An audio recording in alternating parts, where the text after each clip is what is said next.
ጌታችን ኢየሱስ ክርስቶስ የመጀመሪያ ተአምራቱን የት አደረገ? መልሱ በቃና ነበር። ጌታችን ኢየሱስ ክርስቶስ በየትኛው ከተማ ተወለደ? መልሱ በቤተልሔም። ጌታችን ኢየሱስ ክርስቶስ ሰዎች ሌላ በማን ስም ይጠሩት ነበር? መልሱ አማኑኤል። ጌታችን ኢየሱስ ክርስቶስ የት ላይ ተሰቀለ? መልሱ በጎልጎታ ነበር።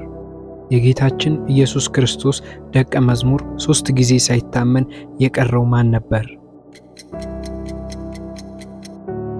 መልሱ ጴጥሮስ። ጌታችን ኢየሱስ ክርስቶስ 12ቱ ደቀ መዝሙሮቹን ሲመርጥ የመጀመሪያው ማን ነበር? መልሱ ጴጥሮስ።